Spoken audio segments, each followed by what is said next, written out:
Hello, I'm Dr. Russ Wallers in the Miller College of Business Department of Marketing and Management, your Marketing 300 online instructor. This video overview focuses on the promotion area, specifically integrated marketing communications. In our textbook, you'll notice that there are 3 chapters on promotion. The first chapter of this series of 3 deals with the general area of promotion. The following 2 chapters deal with specific elements of the promotion mix. So we are going to talk briefly about some of the major issues in the general area of promotion in this overview. I thought, just to set the stage, we'd review just a bit here. We talked earlier in the course about the 3 functional areas of the firm being comprised of financial management decisions, production or operating decisions, and also third, marketing management decisions. The marketing manager within his or her domain of that marketing management area has basically 4 controllable decision-making areas within which he or she operates. We call those the marketing mix, or the 4 Ps, and those involve product decisions, distribution and logistics decisions, or place, pricing, policies and practices, and also promotion management decisions, which is the area that we're talking about in this video. Within the area of marketing, then, we have 4 areas of controllable decision making: product decisions, pricing decisions, distribution, and promotion decisions. Within the promotional management area, we have several tools available to the promotion manager to blend together an integrated marketing communication program. These 4 areas are personal sales, advertising, public relations and publicity, and lastly, sales promotion. The idea of crafting an integrated marketing communication program is to blend these 4 tools into an integrated synergistic whole. And we talked earlier about developing marketing strategies. Just to continue our brief review, we talked about developing a marketing strategy as a 2-phase process that starts with selecting a target market. The target market may consist of 1 or more market segments, but the idea is to select a target market and get to know everything we can possibly know about that group of market segments. Customers' needs, their wants, their different types of behaviors, their media preferences, so forth and so on. So it starts with identifying and intimately knowing the nature of the target market, and then secondly, developing a marketing mix that's custom tailored and developed to mesh with the needs and wants of the customer within the target audience. So it's a 2-phase affair in that sense. In terms of developing a marketing mix, we're talking about using a strategic blend of product decisions, placement decisions involving distribution and logistics decisions, pricing policies and practices, and promotion. And then within promotion, we're talking about 4 promotional mix tools: personal selling, advertising, public relations, and sales promotion. There's a tendency that we often have to look through life through our own eyes based upon what our own interest area is, and that's true in marketing. If you're an advertising person, for instance, you tend to look at, there's a danger of looking at all marketing problems as though they can be solved with advertising. Similarly with public relations, if you're a public relations specialist, there's a tendency often to look at public relations as a tool to solve any marketing problem that comes along. The same if you're a professional sales person. You tend to look at sales as the answer to any marketing problem that comes along. The fact of the matter is, each of those elements is important, but each of those elements is only a tool that needs to be blended with the other tools to accomplish the overall marketing goal. So that marketing is the overall umbrella within which advertising, sales, public relations, and sales promotion fall. So it's important to recognize the minor but important synergistic role of each of those smaller promotional mix tools. I checked the text, and I was looking for a definition for integrated marketing communications, and let me just read this brief quote. The authors, in talking about integrated marketing communications, state, effective blending of all of the firm's promotion efforts should produce integrated marketing communications. The intentional coordination of every communication from a firm to a target customer to convey a consistent and complete message. So the idea with integrated marketing communications is to think of the communication task as a general promotion issue, and then within that use the various promotional tools to craft an overall integrated marketing communications strategy. So the idea of coordination and integration is very important. The authors talk about this issue somewhat differently in the sense that they ask the question, what promotion methods are available to the marketing manager? And they identify personal selling as one general area. Mass selling is a second general area that consists of advertising and publicity, and the final area is sales promotion. So the authors distinguish between personal selling and mass selling approaches. Personal selling is basically two-way communication. It's tailored to the individual customer, one-on-one, whereas advertising and publicity are mass promotional approaches in the sense that they're broadcast, basically one-way communication. So that's kind of an interesting distinction. All of these terms are defined very clearly in the text, so make sure that you carefully read those. Another important issue raised by our textbook authors in this reading material has to do with who's responsible for the integrated marketing communication program. It's an important question, and what often happens in many firms is you have a high degree of departmentalization where you may have a separate advertising department operated or managed by a specific individual.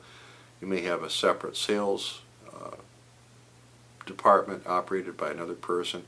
You might have a separate public relations department managed by another person. And in a lot of cases, the three or four or how many there are, they don't communicate well. The whole idea of an integrated marketing communication program is coordination and integration. And it makes sense to put all of those functions in the hands of an overall general marketing manager or communication manager, such that that type of coordination is achieved. Integration and coordination, very important. So when you read the material in this chapter, make sure you keep that in mind. Another issue in this reading assignment deals with different types of promotional objectives and how the integrated marketing communication program would vary in terms of not only the message, the promotional message, but also the mix of the promotional mix elements, depending upon what type of promotional objective is facing the marketing manager. If the promotional objective is to inform the customer, that may call for a different marketing communication approach than if the promotional objective is more persuading the customer. And also, if the promotional objective is more reminder, that would call for a different approach. So this is very well developed in the text. The point is that as the marketing and promotion objectives change, that calls for changes in the marketing, the integrated marketing communication program as well. While we're talking about that, there is a general observation that we could make, and I think the text touches on this, that if you look at the promotional mix, which is the strategic blending of personal selling, advertising, sales promotion, and public relations and publicity, if you look at the blending of those elements, most firms will use all four of those promotion mix elements in crafting their integrated marketing communication. However, you do find from firm to firm different weights of importance placed on those different elements. And if you look at a marketer of consumer products, let's say Procter & Gamble's for an example, if you look at a marketer selling consumer products, you will find the emphasis on advertising slightly higher proportionately than if you looked at a marketer of industrial products or business products. In those types of firms marketing business products, you'll find that in proportion to the other mix elements, you'll find more emphasis on personal selling. That has to do with the nature of not only the market, but the nature of the product. If you're marketing, let's say, a highly technical business product, maybe an engineered good, you're going to find that the need in marketing that product is for a very sophisticated technical sales effort. You'll use some advertising, but the big push will be on professional technical sales. If you're selling a consumer good like canned vegetables, it's not a technical product. It's a product that is targeted to an enormous geographically dispersed market, and that makes advertising highly appropriate as the emphasis within the marketing communication for that type of product. So the point is, the relative mix, while all four of the promotional mix elements are important, the relative mix, or the weight of importance placed on each element in the promotion budget, will tend to vary depending upon if you're marketing a consumer good or a business product. Another issue in this reading assignment has to do with the notion of push versus pull in the context of promotion. In a lot of cases, a marketer will use what we call push promotion to push the product down through the distribution channel, through the trade, to wholesalers and retailers, often with the use of a personal selling effort. The idea there is for the marketer to call on, let's say, wholesalers or perhaps directly to retailers and promote the product to the next lowest successive layer in the distribution channel. Examples of push promotion might include trade discounts, various approaches like that, perhaps allowances, trade allowances. All of those are examples of push promotion. The other approach is what we call pull promotion, or sometimes we call that demand pull. And an example of that is where the marketer goes direct to the consumer, using advertising, for instance, to create a demand at the grassroots. And that demand, as it builds at the bottom of the channel, at the grassroots consumer level, tends to pull the product down to the distribution channel. So an example might be for a firm like Procter & Gamble's. They will advertise direct to the consumer. Let's say it's a new product. If the demand is created to such an extent that it becomes visible to the retailer and the wholesaler, they'll be much more anxious to stock the product than if the product wasn't advertised directly to the consumer. So that pull effect is often a great lubricant to pull products down through the various layers in the distribution system. So Procter & Gamble's will advertise direct to the consumer with this demand pull approach. At the same time, that they have a very large field of sales reps that will call on members of the trade within the distribution channel, wholesalers and retailers. The P&G salesman will call on those firms and try to ensure goods shelf position at the retail level, and they'll promote new products as they come along and so forth. So Procter & Gamble, as well as many other firms, will use a combination of both push and pull, which is a really important topic in that reading assignment at hand. We mentioned earlier that the promotional objectives change. They change significantly over the course of the product life cycle. We talked about the product life cycle in an earlier chapter in the product area. And just to review, the stages of the product life cycle are introduction, growth, maturity, and decline.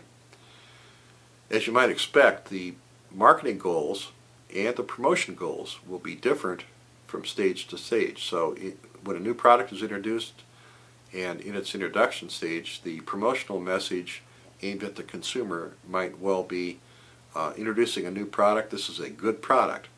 The emphasis during that phase of the product's life cycle, in fact, may be to build primary demand for the product category if it's a truly new product.